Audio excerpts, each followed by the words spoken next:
सर्वप्रथम राष्ट्र सर्वप्रथम राष्ट्र सर्वप्रथम राष्ट्र सर्वप्रथम राष्ट्र सर्वप्रथम की बात कार्यक्रम में आप सभी राष्ट्रवासियों का हार्दिक स्वागत है।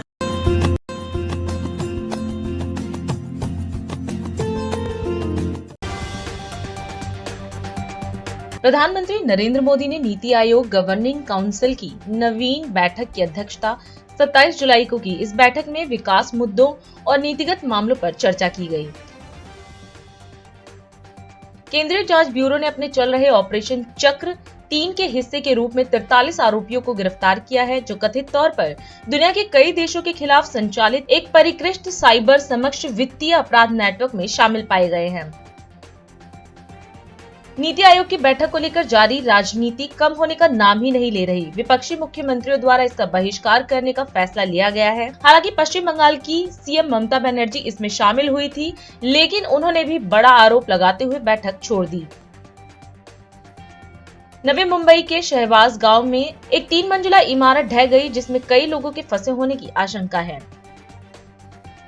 जम्मू कश्मीर के कुपवाड़ा के माचल सेक्टर में नियंत्रण रेखा के पास वन क्षेत्र में हुई मुठभेड़ में एक आतंकवादी मारा गया। दिल्ली सरकार पुराने वाहनों को कबाड़ में तब्दील करने की सूरत में कर रियायत देने की योजना बना रही है और इस संबंध में मंजूरी के लिए एक प्रस्ताव उपराज्यपाल वीके सक्सेना को भेजा गया है। देश के कई रूटों पर वंदे भारत एक्सप्रेस ट्रेन दौड़ रही है। अब एक नए रूट पर भी इसे चलाने की पूरी तैयारी हो चुकी है। लंबे समय से लंबे चल रही बेंगलुरु एर्नाकुलम वंदे भारत एक्सप्रेस 31 जुलाई से शुरू हो रही है। तमिलनाडु के मुख्यमंत्री एम.के. स्टालिन ने वित्त वर्ष 2024-25 के आम बजट को लेकर केंद्र में सत्तारूढ़ भारतीय जनता पार्टी पर तीखा हमला किया। जम्मू कश्मीर के कुपवाड़ा जिले में नियंत्रण रेखा के पास सुबह हुई गोलीबारी में सेना के 3 जवान घायल हो गए। राजस्थान उच्च न्यायालय के प्लैटिनम जुबली कार्यक्रम में लोकसभा अध्यक्ष ओम बिरला ने प्रतिभाग किया। इस दौरान कार्यक्रम को संबोधित करते हुए लोकसभा अध्यक्ष ने सभी को बधाई दी। इसके साथ ही उन्होंने खुशी व्यक्त करते हुए कहा कि इस 75 वर्ष की यात्रा के अंदर इस न्यायालय ने आम जनता को सुलभ, सस्ता न्याय दिलाने में अपनी महत्वपूर्ण भूमिका निभाई है। इसके साथ ही उन्होंने यह भी कहा कि जोधपुर का नाम न्यायिक व्यवस्था में बहुत आगे है और इसका बहुत बड़ा योगदान भी रहा है, इसलिए यहाँ का नाम गर्व से लिया जाता है। वहीं उन्होंने यह भी बताया कि यहाँ के 28 न्यायाधीशों ने उच्चतम न्यायालय में अपनी सेवाएं दी हैं। इसके साथ ही लोकसभा अध्यक्ष ने 75 वर्ष की यात्रा में योगदान देने वाले सभी न्यायाधीशों को भी याद किया। आज हम वीर और शूरों की धरती जोधपुर, जिसका अपना इतिहास है और जिसका न्यायपालिका के रूप में एक बड़ा इतिहास है, उसके 75वें स्थापना दिवस को मनाने यहाँ पर आए हैं। मुझे खुशी है कि इस 75 वर्ष की यात्रा के अंदर इस न्यायालय ने आम जनता को सुलभ, सस्ता, त्वरित न्याय दिलाने में अपनी महत्वपूर्ण भूमिका निभाई है। मैं आप सबको बधाई देता हूं कि आप सबके प्रयासों से इस 75 वर्ष की यात्रा में जोधपुर हाई कोर्ट का नाम अपने कार्यों से, अपनी गुणवत्ता से एक अलग पहचान बनाई। आज मैं उस 75 वर्ष की यात्रा के अंदर योगदान देने वाले जो हमारे बीच में नहीं रहे, चाहे जुडिशियल में जस्टिस रहे हों, चाहे अधिवक्ता रहे हों, उन सबको भी स्मरण करता हूं कि उनके अथक प्रयासों, अथक योगदान से इस यात्रा में उनका भी बहुत बड़ा योगदान है। और वह सभी बार और बेंच के अतिथि, सम्मानीय जस्टिस, अधिवक्ता, यहाँ के कर्मचारी, यहाँ के अधिकारी, यहाँ से हर छोटे से छोटे व्यक्ति ने भी यहाँ पर अपनी समर्पण से, अपनी सेवा से, क्योंकि राजस्थान त्याग की धरती है, अपने जीवन का समर्पण त्याग से इस राजस्थान के जोधपुर हाई कोर्ट की जो सेवाएं दी हैं, उन सबको भी हम याद करते हैं और उनकी सेवाओं को धन्यवाद देते हैं। इस यात्रा के अंदर सौभाग्य राजस्थान का कि 28 प्रतिष्ठित न्यायाधीशों ने देश के उच्चतम न्यायालयों के अंदर अपनी सेवाएं दी। यहाँ के कई प्रतिष्ठित अधिवक्ताओं ने देश के अंदर भी सेवाएं दी देश के बाहर भी सेवाएं दी। ये हम सबको गर्व होता है कि यहाँ के बार और बेंच के जितने भी लोग यहाँ से निकले, उन्होंने जहां भी काम किया, इस राजस्थान का गौरव और सम्मान बढ़ाया। और इस ऐतिहासिक 75 वर्ष की यात्रा के अंदर हमने बहुत सारे परिवर्तन किए और उस परिवर्तन को करते करते आज हम इस मुकाम पर पहुंचे हैं कि हम लोगों को सस्ता, सुलभ, सहज रूप से न्याय दिला सके। लेकिन अभी हमारी यात्रा समाप्त नहीं हुई है। हमारी यात्रा का भी पड़ाव अंतिम पड़ाव भी नहीं है, क्योंकि हमारी यात्रा का अंतिम पड़ाव जब होगा जब हम प्रदेश और देश के अंदर अंतिम व्यक्ति को त्वरित न्याय दिला दें। आज हमें खुशी है कि भारत की जनता के अंदर न्यायालयों का और न्यायाधीशों के प्रति अटूट विश्वास है और इस 75 वर्ष की यात्रा के अंदर हमने देश और प्रदेश की जनता का विश्वास नहीं खोया। आज हमें गर्व है कि इस 75 वर्ष की लोकतंत्र की यात्रा के अंदर जब दुनिया के कई लोकतांत्रिक देशों में भी कई लोकतंत्र के अंदर प्रश्न चिन्ह लगे, लेकिन हमने इस 75 वर्ष की लोकतंत्र की यात्रा के अंदर लोगों के विश्वास को जीता, भरोसे को जीता। लोकतंत्र प्रति हमारी आस्था है, विश्वास है।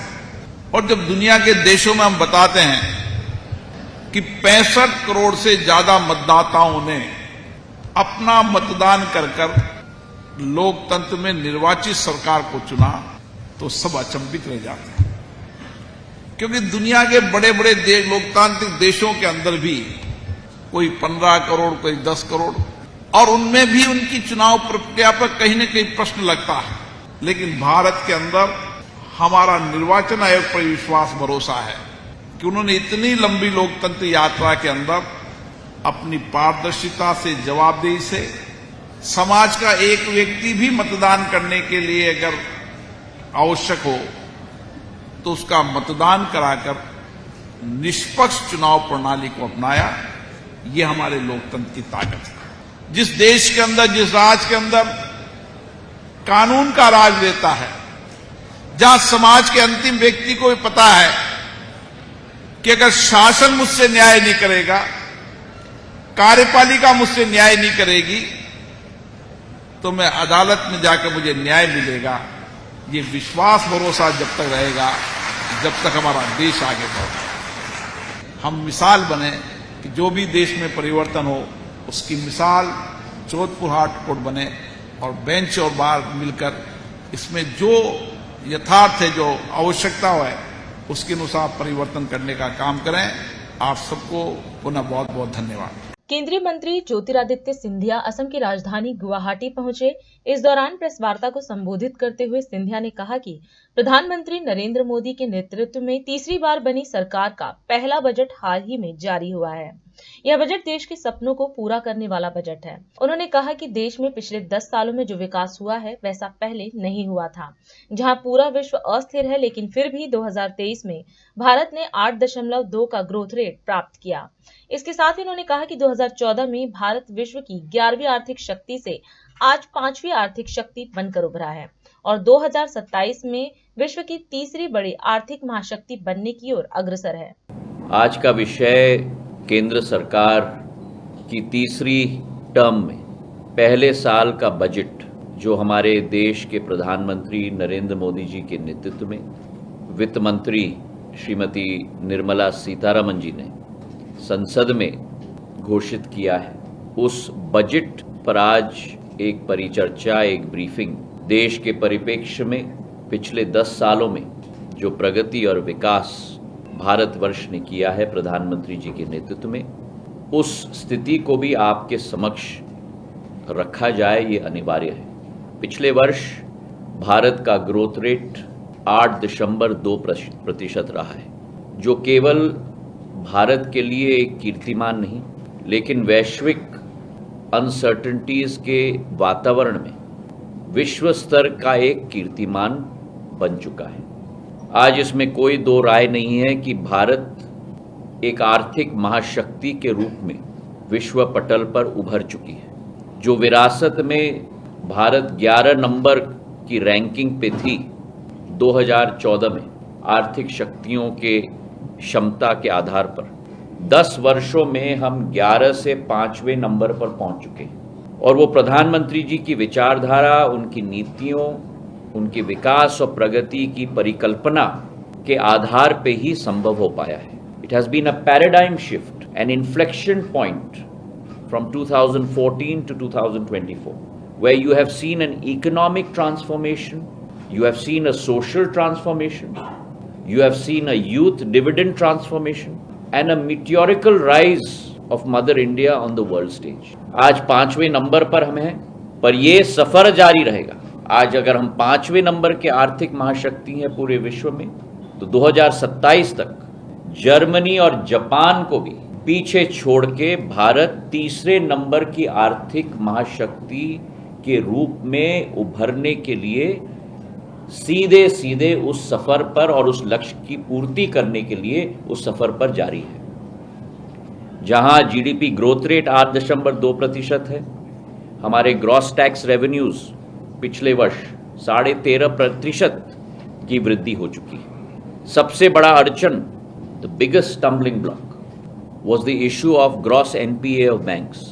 Economic growth in any country is credit-led, is banking-led. And the fact that our banking sector was completely inundated with NPAs. 12% NPA की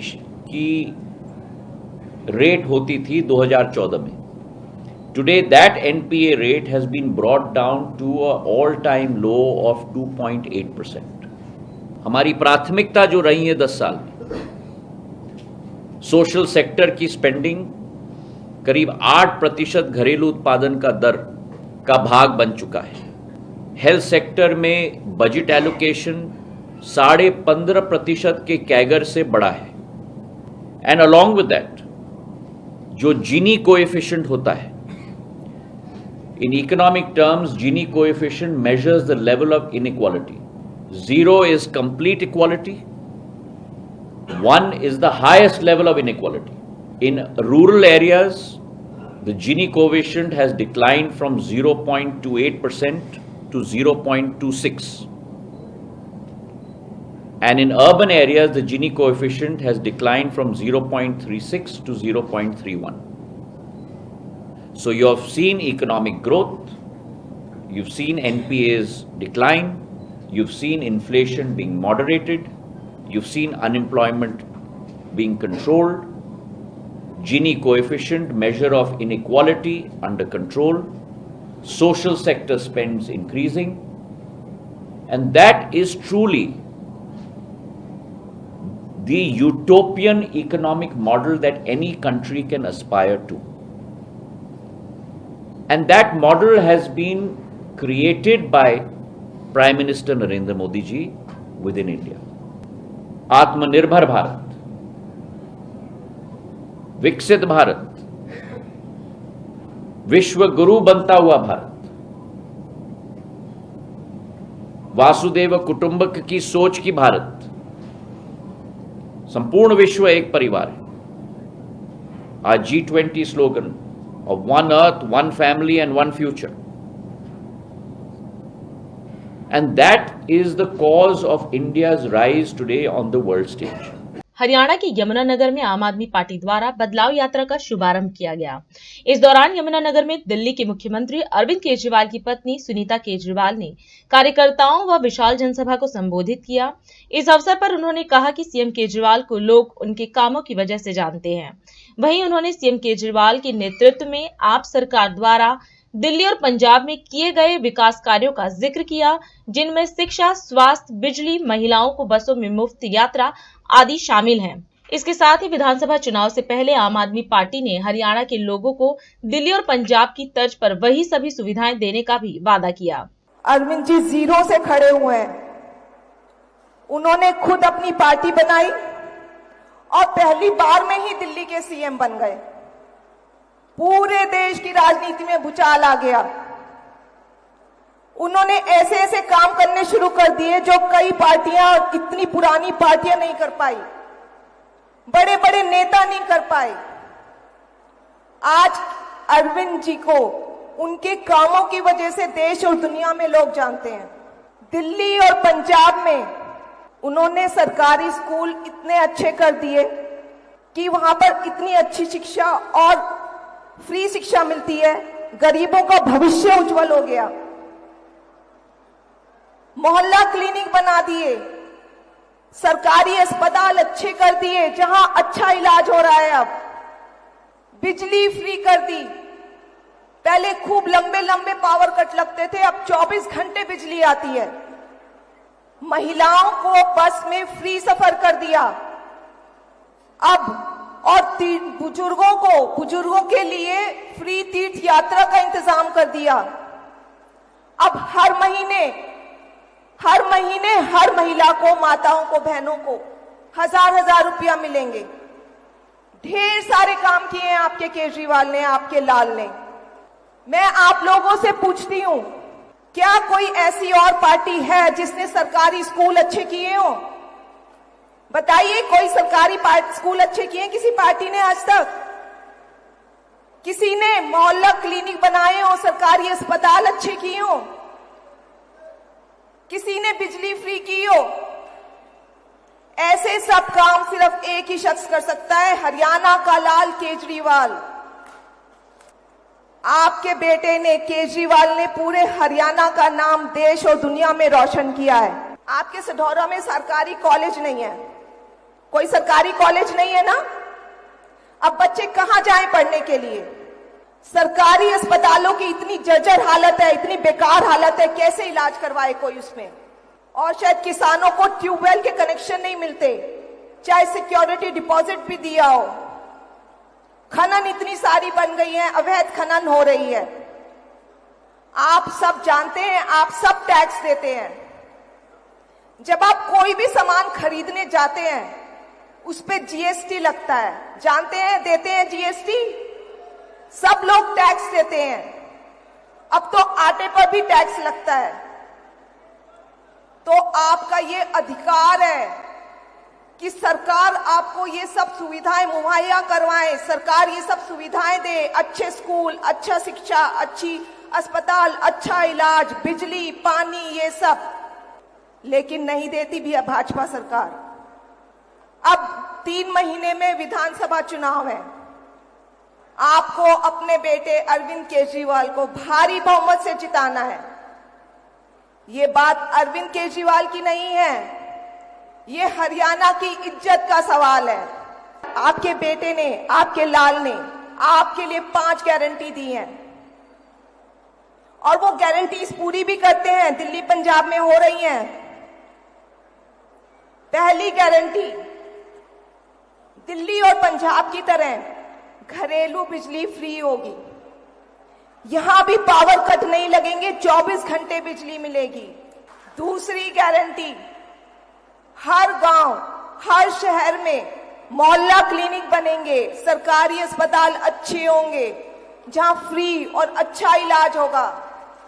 तीसरी गारंटी, हर गांव, हर शहर में सरकारी स्कूलों को अच्छा किया जाएगा जिससे शिक्षा अच्छी और फ्री हो। चौथी गारंटी, हर माता बहनों को, हर महिला को हर महीने 1000 रुपया मिलेंगे। दिल्ली और पंजाब में ये योजना जल्द ही लागू होने जा रही है और हर युवा को, हर बेरोजगार युवा को रोजगार मिलेगा। इसके अलावा किसानों को, व्यापारियों को, खिलाड़ियों को, महिलाओं को, बुजुर्गों को, सबके विकास और खुशहाली के लिए बहुत सारी प्लानिंग की है आपके बेटे ने। दिल्ली को बदला है, पंजाब को बदला है। अब आप सबको, अपने घर को, उनको बदलने की जिम्मेवारी देनी है। देंगे सब?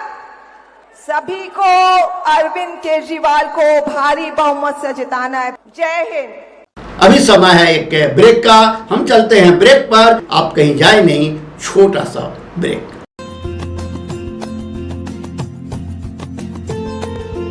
Powered by Kamal Buildtech Private Limited, fulfilling promises. With our professional team and experience of delivering projects in past, we guarantee you peace of mind and top quality work in an affordable price. और अधिक खबरों के लिए आप हमारे YouTube channel दैनिक India दर्पण को अभी सब्सक्राइब करें और नोटिफिकेशन के लिए बेल आइकन को प्रेस करना ना भूलें। राष्ट्र सर्वप्रथम की बात कार्यक्रम में ब्रेक के बाद एक बार फिर आप सभी राष्ट्रवासियों का स्वागत है। केंद्रीय मंत्री हरदीप पुरी ने मोदी सरकार का 11वां और वित्त मंत्री निर्मला सीतारमण द्वारा पेश किया गया 7वें बजट के विषय में चर्चा हेतु प्रेस वार्ता की। इस दौरान पुरी ने कहा कि आज भारत दुनिया की 5वीं सबसे बड़ी अर्थव्यवस्था बनकर उभरा है। वहीं उन्होंने इंटरनेशनल मॉनेटरी फंड की रिपोर्ट का हवाला देते हुए कहा कि भारत की अर्थव्यवस्था 2027 तक तीसरे स्थान पर पहुंच जाएगी। मुझे आज आपके बीच में आके और जो मोदी जी की सरकार का 11वां बजट है, निर्मला जी ने जो 7th बजट पेश किया है, उसके बारे आपके बीच में आके कुछ चर्चा करने का मुझे मौका मिला। देखिए, जब मोदी जी ने दायित्व संभाला था, मैं बात कर रहा हूं मई 2014 में, उस समय जो भारत की अर्थव्यवस्था थी वो विश्व भर में शायद 11वें या 10वें स्थान पे थी। उस समय ये कहा जाता था कि हमारी जो अर्थव्यवस्था है वो दुनिया भर की फ्रेजाइल 5 अर्थव्यवस्थाओं में से है। वहां से चलते चलते आप पहुंच गए दुनिया की 5th लार्जेस्ट इकोनॉमी पे, और आज हमारी जो अर्थव्यवस्था है जीडीपी टर्म में कोई $4 ट्रिलियन के करीब है। और जिस दिन बजट पेश हो रहा था उससे एक दिन पहले या एक दिन बाद इंटरनेशनल मॉनेटरी फंड की तरफ से एक स्टेटमेंट आई कि भारत की अर्थव्यवस्था 2027 तक तीसरे स्थान पर पहुंच जाएगी, मतलब it will be the 3rd largest economy in the world. तो आप ये जो बजट होता है एक एनुअल एक्सरसाइज होती है, उसको बहुत एक्सपेक्टेशन होती है। जब बजट पेश होने वाला होता है तो लोग बहुत स्पेक्यूलेट करते हैं, because budget in the ultimate analysis सरकार की तरफ से जो रेवेन्यू कलेक्शन है और जो एक्सपेंडिचर प्रायोरिटीज है उसमें एक इंडिकेशन होती है। मैं ये नहीं कह रहा कि हमारी जो इकोनॉमी सिर्फ बजट पे डिपेंड करती है, बट उससे बहुत लार्ज स्केल पे बजट का इन्फ्लुएंस इकोनॉमी पे होता है। आज ये इन्फ्लुएंस होता है तो इसको कैसे मेजर करते हैं आप? एक मेजरमेंट तो है कि लोगों का रिएक्शन, स्टॉक मार्केट का रिएक्शन, पर मैं अपनी तरफ से आपको सामने एक दो बातें रखना चाहता हूं। ये असंभव है कि अगर ये हमारे 11 मोदी जी के समय के 11 बजट अगर ठीक ना होते हों, अगर ठीक नहीं होते तो हमारी अर्थव्यवस्था 5वें स्थान पे और जा रही है तीसरे स्थान पे, हो ही नहीं सकता। हाँ, कुछ होती है एक्सपेक्टेशंस। अगर आप मान लीजिए, मैं उदाहरण की तरफ से कह रहा हूं, अगर आप किसी एक सेक्टर में काम करते हैं तो आपकी पर्सनल फीलिंग होती है उस सेक्टर को थोड़ी रिलीफ मिल जाए। अगर आप मान लीजिए सैलरीड क्लास है तो आप चाहेंगे कि आपको थोड़ी सी वहां पे कंसेशन मिल जाए। पर ये जो डायरेक्शन है रेवेन्यू कलेक्शन का और रिलीफ देने का, वो डायरेक्शन बहुत इंपॉर्टेंट होता है। और मुझे बहुत खुशी है कि मैं तो ना मैं इकोनॉमिस्ट हूं ना मैं चार्टर्ड अकाउंटेंट हूं, पर मैं एक भारतीय जनता पार्टी का कार्यकर्ता हूं। और मैंने मोदी जी की टीम में आने से पहले मैं 39 ईयर्स एक सिविल सर्वेंट था, फिर 6 साल मैंने इंटरनेशनल सिविल सर्वेंट रहा, अब 7 साल उनकी टीम में मंत्री हूं। ये जो फिस्कल कंसोलिडेशन का बजट है, मैं समझता हूं इसमें कमाल का वो है, क्योंकि जब हमें महामारी का सामना करना पड़ा तो क्या हुआ, कई देश जो है अभी भी नहीं निकल पाए। मोदी जी की सरकार ने 220 या 224 करोड़ वैक्सीन की डोज बनवाई और मुफ्त बांटी। अभी जब हाल में मोदी जी G7 की समिट में गए तो मैं देख रहा था वहां पे जो भी दुनिया भर के लीडर बैठे हुए थे, मैं देख रहा था इनमें से कौन दूसरी बार आ सकता। मोदी जी तो तीसरी बार इलेक्ट हो गए थे। तो आप देखें, चाहे अमेरिका के लीडरशिप की बात हो, यूरोपियन कंट्रीज की लीडरशिप की बात है, क्योंकि काम अच्छा हुआ है, महामारी के दौरान अच्छी तरीके से नेविगेट किया है। आज आपकी जो हमारी जो इकोनॉमी है, जीडीपी भी बढ़ रहा है, विश्व भर में रैंकिंग भी बढ़ रही है। पेट्रोल और डीजल के दाम भारत में दुनिया को कंपैरिजन में सबसे कम है, और ये कम हुए हैं क्योंकि मोदी जी ने 2 बार नवंबर 2021 में और मई 2022 में सेंट्रल एक्साइज ड्यूटी कम की, और हमारी जो बीजेपी रूल स्टेट्स हैं उन्होंने वैट कम किया। अगर आप बगल के देशों को देखें, दक्षिणी एशियाई के जो देश है, श्रीलंका में, पाकिस्तान में, वहां पे पेट्रोल और डीजल के क्या दाम है। क्यों हुआ? क्योंकि मोदी जी ने यह देखा कि 3 चीजें होनी चाहिए। पेट्रोल, डीजल हमारे कंज्यूमर को, हमारे नागरिक को, ये उन्होंने अपना कर्तव्य समझा। अवेलेबिलिटी होनी चाहिए। पिछले कई सालों में कहीं कमी नहीं पड़ी, कहीं एक लोकल इश्यू हो गया होगा, कहीं बाढ़ आ गई, फिर भी हमारे जो ओएमसी है उनके अधिकारियों ने अपने कंधे पे सिलेंडर उठा के वहां तक पहुंचाया। अवेलेबिलिटी, अफोर्डेबिलिटी, हाँ, अगर लिमिटलेस रिसोर्सेज हो तो आप उसको मुफ्त कर दीजिए। और सस्टेनेबिलिटी, ग्रीन ट्रांजिशन भी, बायोफ्यूल्स जो मोदी जी ने जब दायित्व संभाला 1.4% ब्लेंडिंग थी, आज 15% तक पहुंच गई है। हमारा 20% ब्लेंडिंग का टारगेट है 2030 तक, उसको 5 साल आगे लाके 2025 तक कर देंगे। तो आप देखिए, मुद्रा योजना में जहां पे 10 लाख का स्लैब था उसको 20 लाख किया। और मैं आपको कई चीजें गिनवा सकता हूं, पर आप, क्योंकि आप एक ऐसे प्रोफेशन में आप बजट को अपनी तरफ से भी देखते हैं, और मेरा सौभाग्य आज आपके साथ आके बैठ के कुछ चर्चा करने का, तो मैं अपनी बात यहीं रोक। कारगिल स्मृति वाटिका लखनऊ में कारगिल विजय दिवस का रजत जयंती समारोह आयोजित किया गया। इस दौरान कार्यक्रम में उत्तर प्रदेश के मुख्यमंत्री योगी आदित्यनाथ भी मौजूद रहे। मुख्यमंत्री ने अपने संबोधन में कारगिल विजय दिवस की बधाई देते हुए कहा कि जिन वीर नारियों और परिवारों ने कारगिल युद्ध में अपने परिवार के सदस्यों को खोया है, आज उन्हें सम्मानित कर गौरवान्वित महसूस हो रहा है। वहीं सीएम ने कहा कि जिन वीरों ने अपना बलिदान मातृभूमि के लिए दिया है, उसकी कोई तुलना नहीं की जा सकती। वहीं मुख्यमंत्री ने कहा कि यदि कोई जवान किसी भी युद्ध या सीमा की सुरक्षा करते हुए शहीद होता है तो राज्य सरकार की ओर से उसके परिवार को 50 लाख रुपए की सहायता दी जाएगी और साथ ही उस परिवार के एक सदस्य की नौकरी की व्यवस्था सुनिश्चित की जाएगी। आज के समारोह में उपस्थित भारत माता के महान सपूत, वीर सैनिक, वीर नारियां, सेना के हमारे सभी अधिकारीगण, शहीद परिवारों के सभी सम्मानित सदस्यगण, उपस्थित महानुभाव और प्यारे बच्चों, कारगिल विजय दिवस 2024 ऑपरेशन कारगिल विजय की रजत जयंती वर्ष है। इस अवसर पर, कारगिल विजय दिवस की रजत जयंती के अवसर पर आप सबको बधाई देते हुए मैं अपने वीर सैनिकों, वीर नारियों और भारत माता के लिए अपना सर्वस्व समर्पित करने वाले और शहीद परिवारों के सभी सम्मानित सदस्यों का इस अवसर पर हृदय से अभिनंदन करते हुए भारत माता के लिए अपना सर्वोच्च बलिदान देने वाले उन महान सपूतों की स्मृतियों को मैं नमन करता हूं।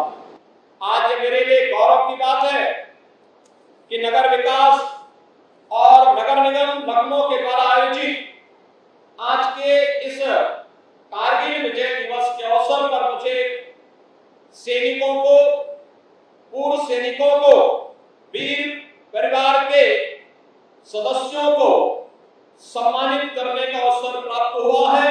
जिन लोगों ने अपना बलिदान मातृभूमि के लिए किया है, उसकी कोई तुलना नहीं हो सकती। देश के लिए, मातृभूमि के लिए स्वयं का बलिदान सर्वोच्च त्याग है। लेकिन अगर हम भी उन परिवारों का संबल बनकर के खड़ा हो सके तो यह आने वाली पीढ़ी के लिए एक नई प्रेरणा खड़ी हो सकती है। और उसी से राज्य सरकार ने तय किया कि जो परिवार देश की सीमा की सुरक्षा करते हुए, जो जवान देश की आंतरिक सुरक्षा और कानून व्यवस्था की स्थिति को बनाए रखने के लिए अपने आप को समर्पित करेगा, उन वीर जवानों के परिवारों के लिए शहीद होने पर राज्य सरकार 50 लाख रुपए की आर्थिक मदद अपनी ओर से करेगी। परिवार के एक सदस्य को उत्तर प्रदेश शासन की शासकीय सेवा में उन्हें सेवा का अवसर देगी।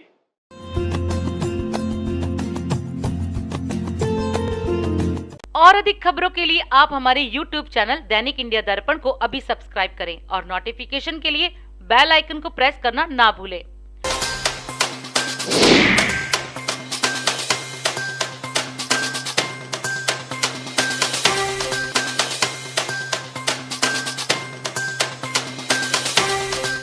आज हम इस कार्यक्रम में आपसे विदा लेते हैं। आप अन्य खबरों के लिए बने रहे। राष्ट्र सर्वप्रथम, वंदे मातरम, जाग उठा है भारत। राष्ट्र सर्वप्रथम, राष्ट्र सर्वप्रथम, राष्ट्र सर्वप्रथम। राष्ट्र से ही हम